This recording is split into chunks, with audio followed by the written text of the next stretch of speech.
It wasn't any fun to me to be on the cutting edge of social revolution. You know? It's a traumatic thing. You know? You bet it's a traumatic thing, and I want to get back and talk about that. But first, you said something before we started this that I think you need to have as an identifying factor. You said you look forward to the day when we can, and repeat that statement, do something about it. I said, I look forward to the day when we can be positive, when we can turn loose of most of the past, not to forget it, but just not to live in it. And to the day when we can count the gains, when we can look forward, when we can focus on economic opportunity, training, and those things instead of our differences, instead of racism, negative things like racism. Racism will always be there. You don't think there's any way to get rid of it? No, I think you'll always have some. It's like sin of any kind. You'll always have some of it. You'll always have people who are recalcitrant and backward, people who are obstinate, people who don't love people, don't even love themselves. They're promised, they'll be here. They'll always be there. Now, I like Thomas Sowell's editorial. Have you ever read that? Oh, yeah, sure. He had an editorial a couple of months ago that I thought was really on the mark. He says, I deplore the fact that so many people dwell on racism and look for it and deal in it or harangue about it, talk about it. He said it's really a negative concept, and he said it can be found anywhere and everywhere. He said, I rather hope we could concentrate on economic opportunity to become, and seize on it, to become upwardly mobile economically is to become upwardly mobile socially and politically. They kind of go together, he said, in effect. And he said, if we could do that, he said, you would pass by those people who always dwell on the negative aspects. And he says, they would follow their own weight eventually. But he said, if you're upwardly mobile, financially, economically, then along with it goes upward mobility socially, and politically, and he said possibly even spiritually, upwardly mobile. He said you rise above and live above that. If you dwell in the racism, it opens a public forum that exists always for comment, for dissent, for argument. How about hate? For division, for hate, for bitterness, for rancor. You said when we started this, which I thought was interesting, you sort of hate being, remembering that you have to have been part. Well, I said I would have gladly deferred to somebody else if they want to be that part of history because it was it was a very volatile thing. The remarkable thing about all of it was that we got by with so little bloodshed. Well, see, this is something the world does engage when they castigate Birmingham. Let's talk about that time, because you've had 40 illustrious years, 40 years and 10 months that you were with the Birmingham Police Department. So you were part of it from way back to the civil rights movement all the way through to its present changes. So you've seen drama within the police department. Mm-hmm. Let's take some of the things that the world wants to ask about. For example, where were you on Mother's Day in 1961? Were you in Birmingham with the police force then? Yes, ma'am. But I don't remember specifically where and what I was doing unless you had a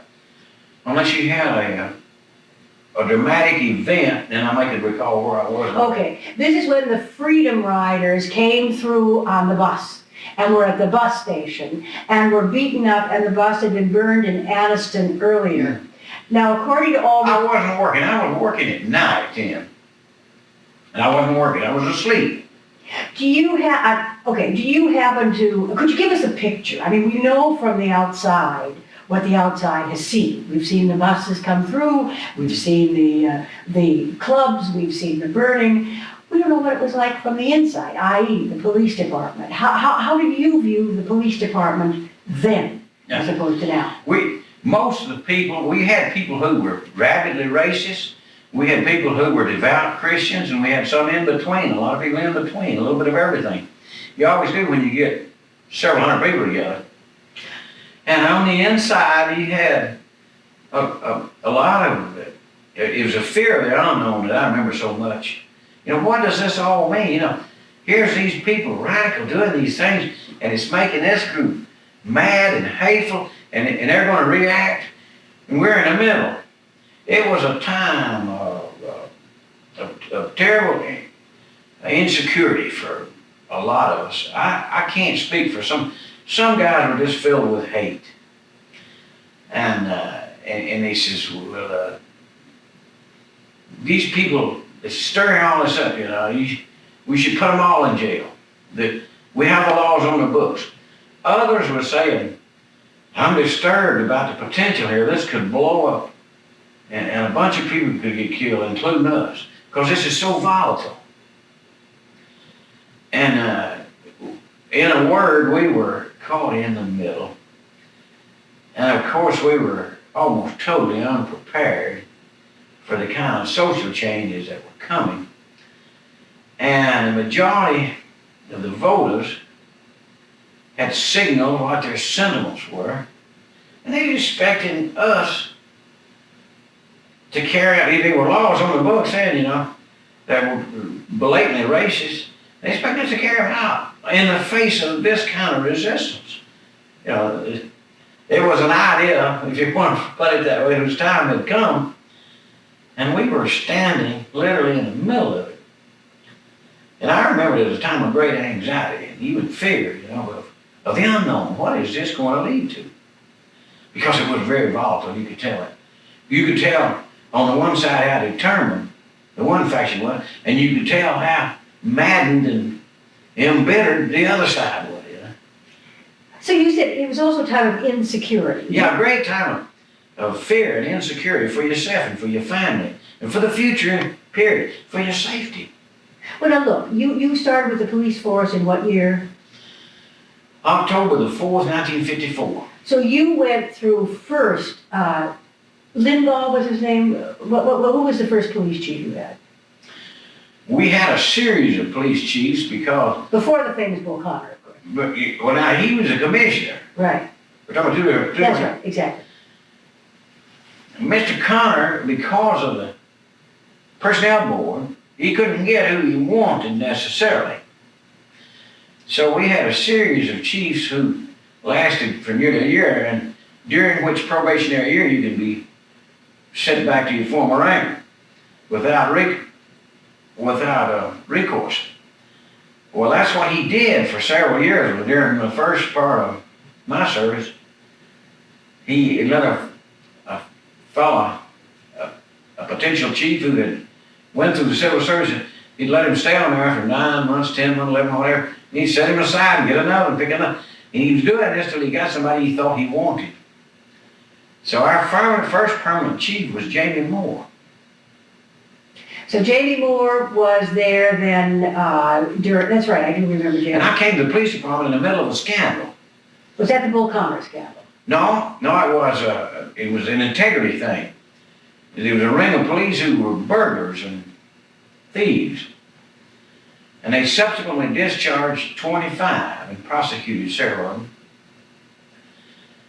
And so then they ran ads in the paper to recruit police. And the leadership of the police department was turned over to a civilian, oddly enough, named Colonel Paul Singer. He was a retired Army colonel. And he ran the police department along military lines. He interviewed me when he hired me. They did a background on us. They did an exhaustive background on us because of the scandal. They went and talked to your former community leaders, where you live, to your former teachers, even in high school and grade school, and former employees. They did a tremendous scrutiny on you. And then, of course, he interviewed you personally, this Colonel Singer. Well, Captain, the story on the police... That all may be beside the point. No, I think it's excellent. That's you can keep me on track. No, that's what I want. I want to know that, because I want to know what it's like from the inside looking out. Yeah. But there also has been criticism of the police force at that time that not everybody was as well trained as you. Not everybody was brought in under the same circumstances as you. A lot of these people came in bringing their hate, their resentment, and that formed the core. Is that correct? Yeah, we were trained for physical confrontation.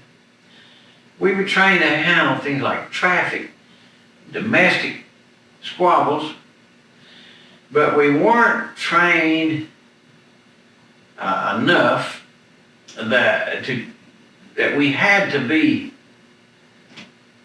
It wasn't instilled in us that we had to be neutral, totally neutral. And of course, it was easy not to be neutral because the laws were skewed and biased, and so we could follow the law, be quite arbitrary, Well, what about the hate? If you wanted to. But what about the hate, the black-white confrontation and the hate that existed on the side of the police? I'm only talking about that. Yeah, we had some who literally hated blacks and didn't like anybody who was neutral or liked blacks, and didn't have to make a distinction. We had others who loved everybody, who were Christians, men. And then we had a great in-between who were just kind of neutral. They didn't hate anybody. And it was a job. And so they looked at You had some of each kind. How do they feel about the police commissioner, who will go down in history, of course, for what happened? Well, a lot of them were very loyal to him. How about you? No, I was loyal to the extent that I treated him courteously. And I know that lady from BBC, she kept trying to put words in my mouth. She says, everybody called him Bull Connor. I says, no ma'am, some did. She says, what'd you call him? I said, I called him Commissioner or Mr. Connor. I said, the fact that I disagreed with a lot of what he stood for and what he was didn't keep me from being respectful. I said, he was my superior, elected by the people. And of course, I'm a Christian person myself. I don't work for who I work for. I work for Jesus. Was that true at that time too? No. I was not born again then. How did you end up being born again? Did any of these experiences in your life? No, this had little, if anything, to do with. This had nothing to do with my rebirth, except that later, what really accounted for my drastic change and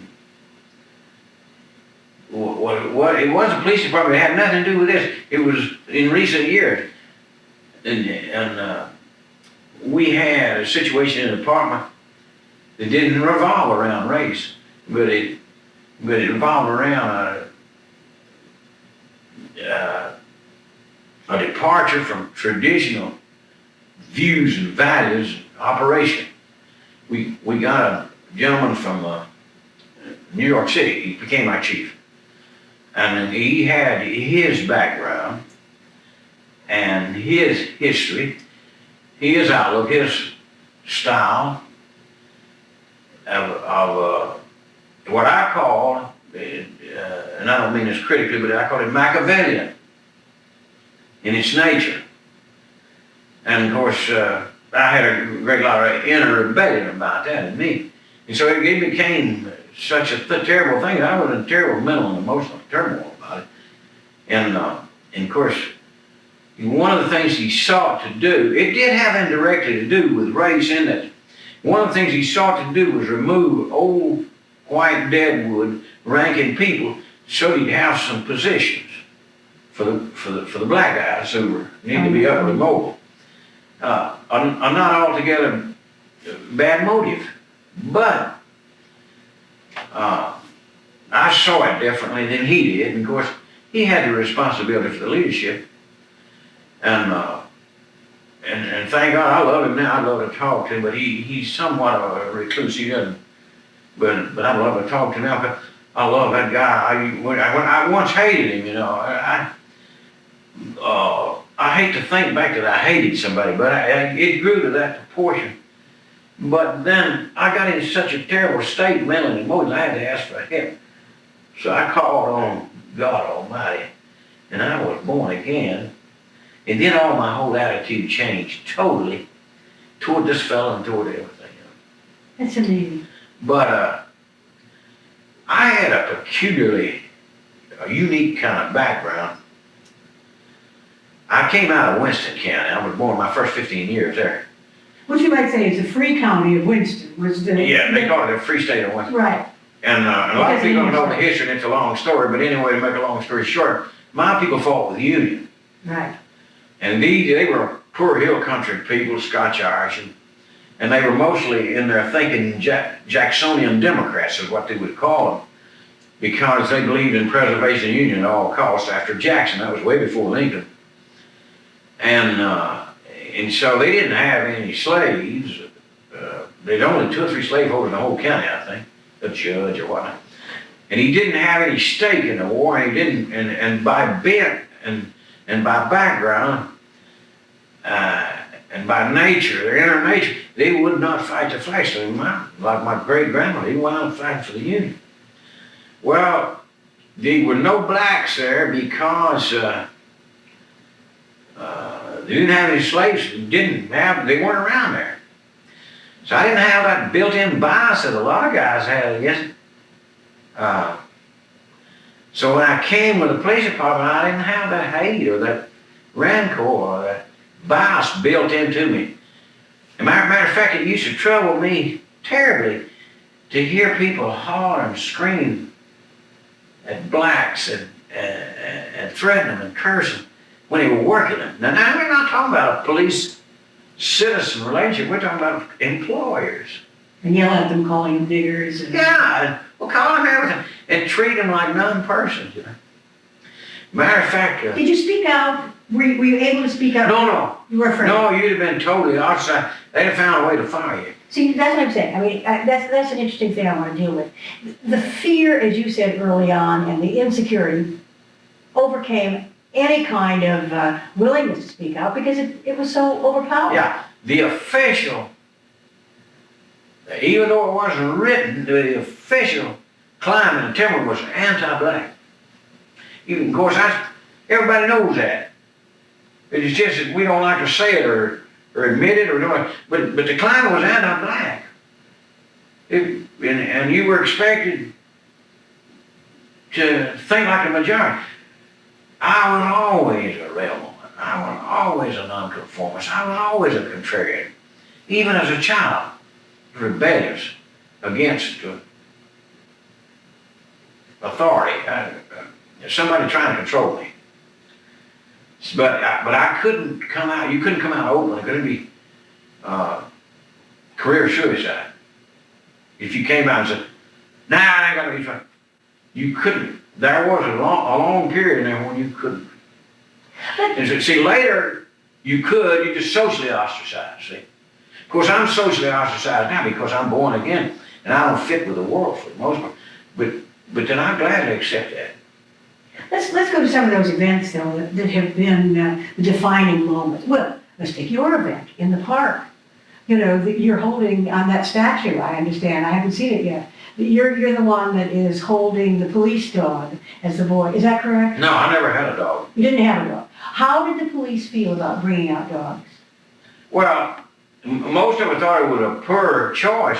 You can't, they're no good for crowd control. And of course, some of those young blacks are having a ball. And I never hear or see that. Matter of fact, somebody must have sold our films. We took reams and reams of 16 millimeter film. Some of our people did. But there's none to be had now. They're gone. Somebody sold them to the networks again because I see film clips. But I never see any of those young guys who take their shirt and jackets off and flap those dogs in the nose until the dog was just driven mad, and the handler too, you know. But the dogs were never off the leash. See, that's something that's dramatic. They got dogs, hoses. But I point again to the results, the remarkable, unbelievable results. I only know of 2 people that died during the whole thing. The other defining event. And one of them was killed by police. Who was that? I don't know his name. But a young black boy. Yeah, he's throwing bricks, and a deceased officer named Jack Parker shot a shotgun at him and he killed him. Was That's he, the only one I know. was he ever brought to trial? Justifiable. Because he was throwing brick. Do you think that was Whole justified? brick. You think that was Well, justified? I'm not going to second guess that. I wasn't there. A brick can kill you. We've had murders done with a half a brick. I don't know. Let's go to the other defining event that you see in brick. But the point to be made is that you can seize on the trauma of hoses and dogs and snarling dogs and turn them make a statue where they look like snarling wolves instead of German shepherds. That's what's been done, by the way. But I don't see it as serves a positive, useful purpose. But anyway,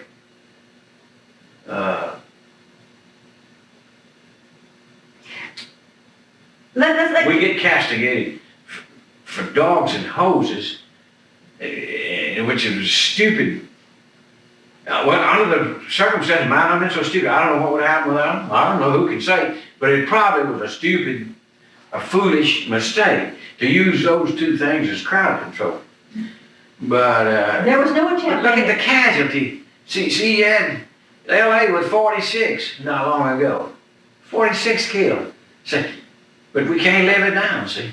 Go ahead. No, that's fine. Let's go back to that, the church, I'll come to church bombing in a minute. Let's go back to that May Mother's Day. Because according to historical reports that have all been written and published, Bull Connor knew that the Freedom Riders were coming in, and he told his police not to interfere, and there were no police to be found. I don't know about that. I was a patrolman in '61 on the evening shift in the Inslee, and I would sleep late when I would work overtime or work late. I would sleep late in the mornings, and I would work it out of the Inslee precinct, and I never even would see Mr. Connor except on rare occasion. I remember one time he ran for governor, kind of spoke, but anyway, I don't know about that. I've heard that said. I know that the press knew about it, and I don't see how he could have kept from knowing about it. Well, there was... As a matter of fact, those ruffians and rowdies that were down there at the trailway, I see those pictures and read the news. I'm sure they knew from somewhere or somehow. Because I remember the press knew about it because I remember Clancy Lake writing a column about it because he was on it because he had gotten hit or pushed or his camera he grabbed or something. No, he was reporting from his car and they crashed his window. Was that what it was? Yeah, right. And I remember Clancy being there because he wrote a column about it. And what it was like with the ruffians, but there was no police around to stop the ruffians. You're talking to a poor source about that because I never saw any of it. And I never knew the inside. I was wondering if there was internal gossip about it. Was there anything like that? I don't know. I remember Sergeant Tom Sellers, and I still believe he was sincere because he was just a sober, sincere kind of man. He said, I remember they playing a tape back, and he said, which bus station? Because he didn't know if it was Trailway. Well, so I don't believe he knew, but Mr. Connor may have known, and a lot of the police may have known. They may have stayed away. I don't know. But I think if he may have given orders to superiors and not to the men, who knows? But I think it certainly, we could surmise that he knew and there wasn't sufficient police there. Of course, a lot of things happened. We didn't have sufficient police there. We didn't have sufficient up there when Reverend Shuttleworth got and Barron got injured with him. I saw Hart yesterday. He's long since retired. But he was beating on him with a chain. Reverend Shuttleworth, we didn't have sufficient people up there, but that was just one of those things. But I think, that was probably a planned kind of thing. He kept somebody away. You mean it was planned? Yeah. Most likely because if the press knew, I'm sure he knew. Matter of fact, I imagine they tried to call him and talk to him and ask him about it. Probably, I don't know. I'm just surmising. But you're asking a poor source about that freedom riding thing because I was busy with other things in other places, and my rank was just patrolman, and I wasn't privy to a lot. All right, let's go then to the other thing about the police dog and the fire hoses and that massive arrest of all of the young people, that came out in droves. And Yeah, I hope this does get buried in archives, because it's no good to open old wounds and stir this up. We're not doing it. This is negative, yeah. Yeah, we're not I doing hope it does get buried in the archives. No, but just so for research purposes. Yeah, only for research purposes. Go ahead, I'm sorry. Okay, that's all right. Let's talk about the feeling of you and the police in general during all of that kind of thing. First you, and then. Yeah, I had a terrible feeling of insecurity, and I worried about my family. Matter of fact, I sent my family to her mother's, who lived out there in Walker County. Did you? Yeah. And I got someone to come and get them. Because there was whites and blacks roving around who were doing mean things. And it was dangerous. People riding around with guns in their car and all that stuff. And things were, in a word, out of control. Somewhat like they are now. How do you mean? Describe Things are out of control now. Now, Who's controlling? You read the paper this evening, I guarantee you, I can bet you lunch and win every day. Because tonight in the paper, in the morning's paper, they're killing them down the city tonight. It's out of control. I want to get back to how you think that could be corrected, but let me go with one other defining event in Birmingham that when you were with the police force. Of course, is that bombing at the 16th Street Baptist Church. What was the response? That sort of changed everything. What was the response inside the police force when that happened? Oh, shoot. Anybody with any feeling at all, it was a terrible thing. Of course, you always have that fringe who say, well, that'll show them, that kind of stuff. But by and large, they were horrified at that kind of stuff. See, that's kids. And kids in church. Terrible, terrible. What do you think you'd like to see? It's still happening, by the way. It's just not in the church. It's a kid over here tonight and a kid over there. Being killed. Yeah. And we're not alarmed enough about it. See, now we can get emotional about that, but somehow, Pope was right. He wrote his poem in the 16th century, but he was right. What is that? Vice. His name of it was Vice. Always talking about all things bad. He said, vice is a monster of such horrible mean countenance as to be hated needs but to be seen. But seen too oft, familiar with her face, we first endure, then pity, then embrace. We're getting used to it. They're dying. Those kids are still dying. Not in church, and that's more's the pity. I don't mean they're dying in church, more's the pity. They're not in church. They're dying tonight. Last night. What can be done? Killed one. Turf battles. Overdose.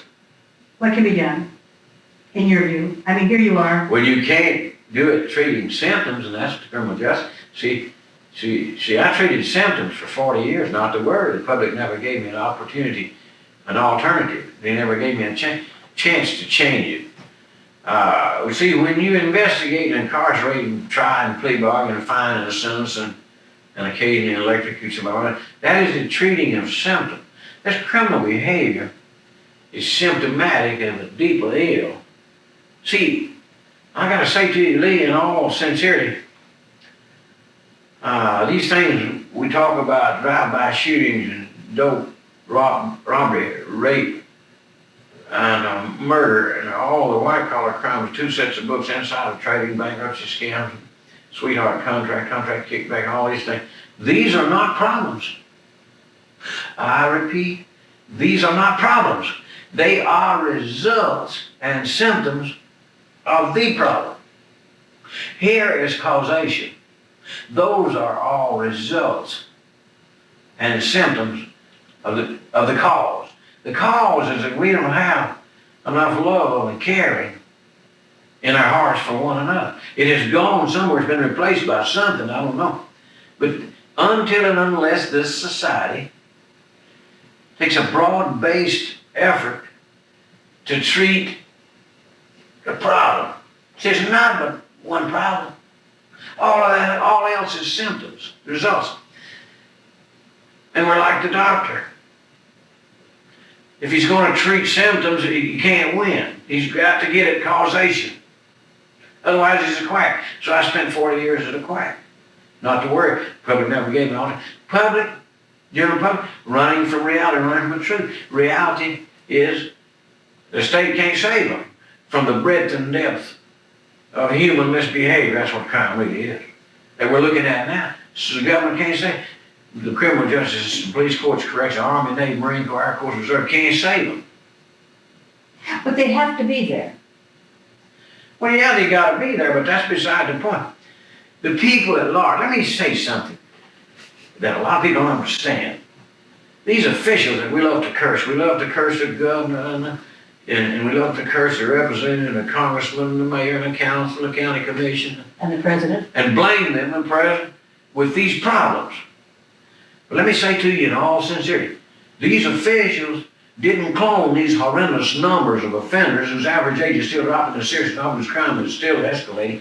They didn't clone these. These came from the general society and flooded and inundated the system to the extent that the courts are literally gridlocked, the prisons are running over, and record numbers are being arrested. Now, a lot of people will tell you, the police not doing their job, the court's not doing their job. I'm telling you, they're doing a fantastic job, because it took us from the inception of this country to 1984 to get 500,000 people incarcerated in prison.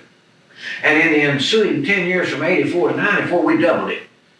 Those people didn't drop out of the sky into prison. They were investigated and incarcerated, tried, plea bargained, fined, and sentenced, and put in prison by the criminal justice system. Your criminal justice system, your police courts, is doing a fantastic job. It's the society at large that keeps generating these terrible numbers and thrusting them on an already overburdened system. Hello? That's right. And this is what we won't accept. We keep demanding that our officials lie to us. See, we're people running from reality, running from the truth. We're demanding them to tell us what we want to hear. We don't want the truth. The truth is that we, the people, have to change. We, the people, have to discipline ourselves and discipline our children, which we're not doing. That means we, the people, are at fault. We, the people, see, the power and authority in a free society is relegated to the people at large. See, your government, by deliberate construction of the Constitution, makes a weak government, and the power and authority is vested in people at large. Well, wherever the power and authority is in a society, there's where the responsibility for social order rests, huh? Could I leap with this and go back and say, so the society is at fault for what happened? Well, certainly the society is at fault. Well, in Kelly Ingram and at the 16th Street Baptist. That's right. Society. It's not. The officials reflect. See, to begin with, in a free society, the institutions don't lead. They do not lead, including the institution of government. Don't lead, it follows. They all follow, including the church. It follows society. If for no other reason than the replacement process. When, as people in the institute, what are the institute? The courts, the police, the military, the government, the hospital, wherever. As the people die out and retire in these institutions, they're replaced from where? The long since corrupt general society. So the ills that infest the society at large are visited eventually into all this institutions. No institution exception. Airline pilots, brain surgeons, ministers, no institution exception. Only individual exception. Here's our problem, is the people at large are demanding that the officials tell them what they want to hear. And if they don't, they will get them out of office and put somebody in and tell them what they want. They want to hear that you're going to save us. So what, aside from, let's suppose I'm not religious, you say be born again. Not the world can be born again necessarily. But what do you mean? What can... I suppose you had a standard that you put in all the billboards and primetime TV and put it in the Head Start and drummed it into the heads of little children from the... It needs to be imbibed with a mother's milk, a standard of behavior. See, we don't have really a standard of behavior now. We once had a widely accepted Judeo-Christian ethic, if you will, that was widely adhered to, that gave us a commonality of agreement on a behavioral standard. We don't have that anymore. We have literally millions doing their own thing, which is highly divisive and inimical always to the common good. So we need a standard.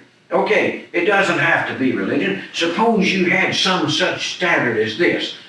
And God knows the people on the cutting edge of the civil rights will love this. Suppose you had such a standard as says, and you drummed it into their heads and imbibed with the mother's milk and pushed out and taught and put on prime time and all the placards instead of putting Coca-Cola up there or something. Put that standard. You must have a recognition of the rights of others and a regard for those rights.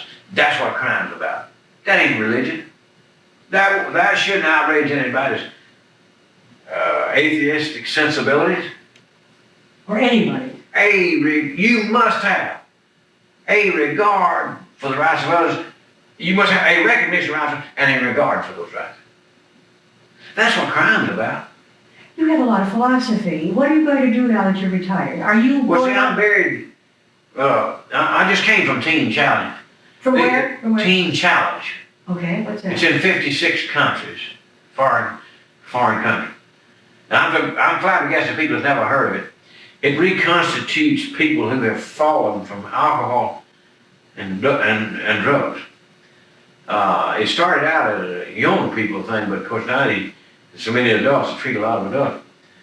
It has facilities in all 50 states and 56 foreign countries. Well, it began by a minister. It's incidental that he's a minister, but he went to New York City and began in 1953. You may have heard of the book and the movie, The Cross and the Switchblade. Yes. Well, that's the inception. That's what that's about. Teen Challenge. And that's what you're working on now. Yeah, we're working hand and day and night to create a place for women in this area because the closest one is in Rome, Georgia. See, we have a guy's ranch, a men's ranch up in Blount County. It started out in an old leaky house in West End. But anyway, that's what I'm busy with now because it deals with people that the rest of the world dumps. They forget. They fall through the cracks. So, they're gone. Forget them. You know, they're past redemption. They're past help. You can't. It has an 86% success rate, by the way, which none of these other Bradford House and Lethia, they can't even touch that. They don't. You know, they closed up the place in Kentucky, Lexington, that the government run for years because they weren't changing anybody. Well, so are you working in there as a counselor, Captain, or are you... No, I'm a fundraiser and I'm on what they call the advisory board. I'm not on the board that makes the decision. It's advisory. So I do a little bit of whatever, you know. It's voluntary. Do you still stay in touch with the police department, Captain? Oh, yeah. I was over the other day. One of my sergeants used to work for me, retired. I went over the other day. And I still stay in touch, yeah. How do you feel about the enormous changes, the integration of the police force, a black captain, a black police chief? Well, it goes with the rest of society. As the society goes, so goes the institution. And everything that you find in the society at large, you'll find in its institutions. So anybody that has any perception at all knows as the society changes, the institutions are going to change with it because they follow. And a lot of people got the weird idea that the institutions lead. They do not. Only in the totalitarian society does the institution lead. They lead arbitrarily. But in a free society, the people at large are what leads. They decide. The people at large decides. Let me put it this way. The level of crime in a free society is not dependent on police, courts, and correction. Never has been and never will be and never can be. The level of crime or human misbehavior in a free society depends on what the majority of people want to be doing. So you're arguing then for people to be more involved, for people to take responsibility. We've been opting out for 30 years. We've been trying to turn over everything to governmental entities with all the tender mercies of their bureaucracy and politics. And that is folly. Folly. The only good government left, the only good schools left, are the ones where the people still have their hands on it. Are you optimistic? About people? Just in general. Only until I reread Revelation in the Bible. And he says it's not going to get any better. And you believe that?